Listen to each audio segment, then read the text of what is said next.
I'm now with Jonathan Ray, the CEO and president of the Fort Wayne Urban League. And Jonathan, we've been working a whole lot with your after-school program here.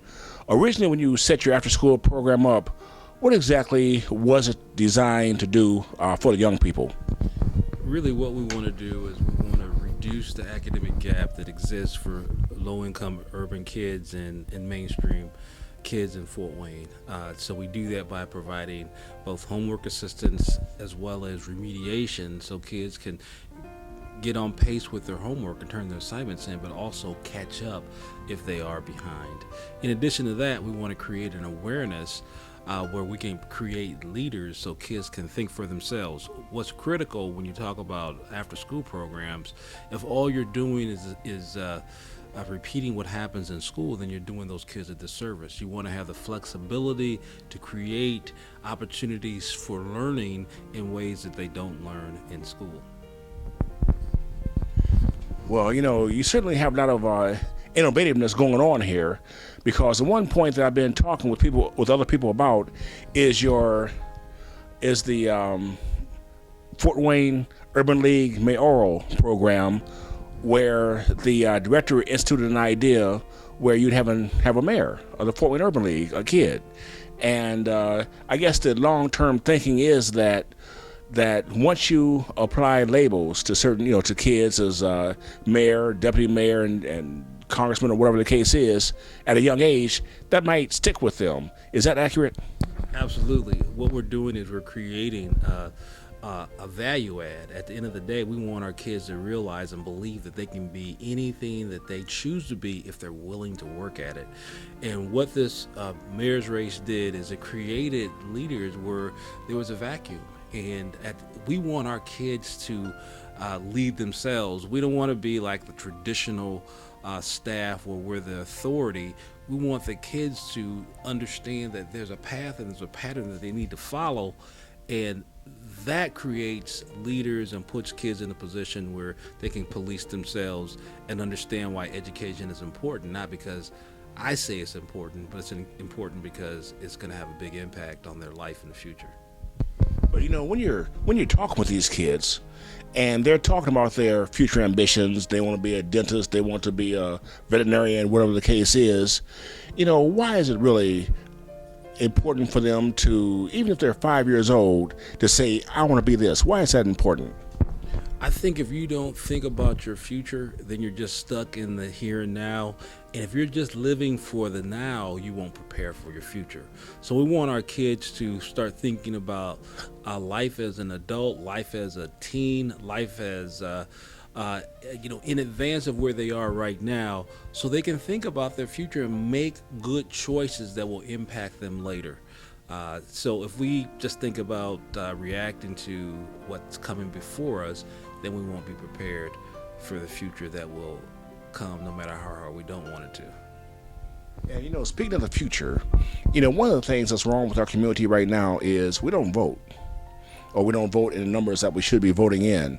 And I noticed that during this mayoral election, that you had kindergarten and first graders voting, and a lot of people kind of laughed at the idea, because having a kindergarten person vote, that's beyond the comprehension of some people. But at the same time, we have an epidemic in this community where the adults aren't voting.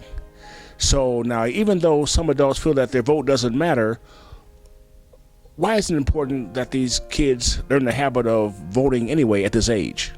Whether you're in kindergarten or you're a senior citizen, what's important about the voting process is that it makes a difference. And so if a kindergarten or first grader is voting for someone that they believe represents their best interest, that's what the whole voting process is all about as an adult. And those first graders and kindergartners, they listened to the platforms that were presented by the two individuals that ran, and they voted for the person they thought would best represent the Urban League. And that's exactly what we want them to do now. And really, more importantly, as they grow into adulthood, understand that their vote means something and that they can make a difference by going to the ballot box. But do you think that these people here can have an impact on the overall mindset of the community when they don't want to vote? If you're asking me, do I think the children can impact their parents? Yes. I mean, at the end of the day, I mean, as they participate in the voting process at the Urban League, they'll ask their parents invariably, who did they vote for in the adult process.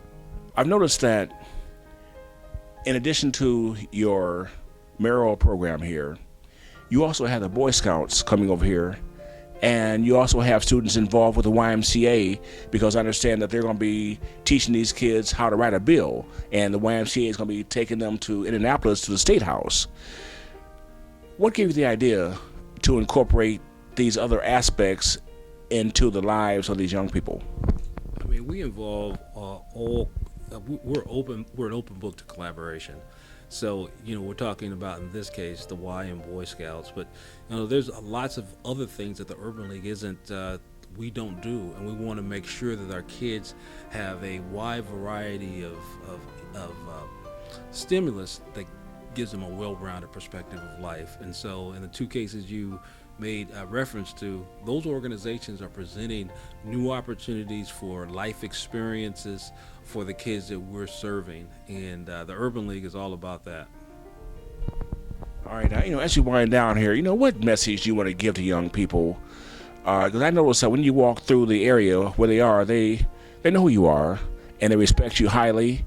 And, what is your overall goal? What do you want to do with them?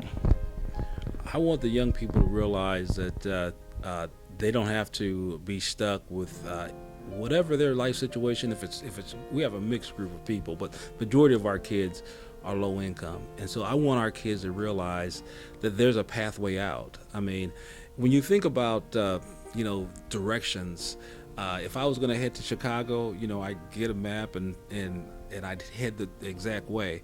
If I just wanted to go northwest, I could get there, but it will take me probably a longer period of time if I just wandered there.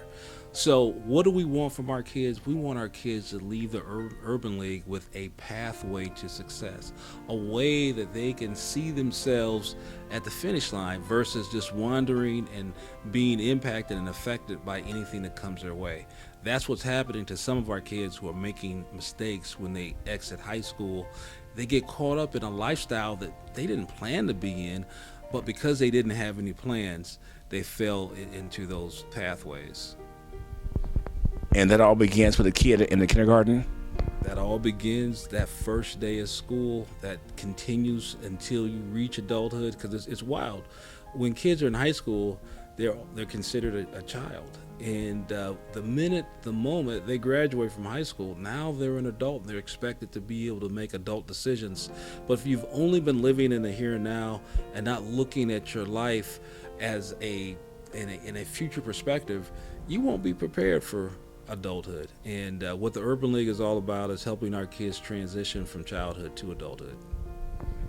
Thank you very much. Thanks. Thank you for watching.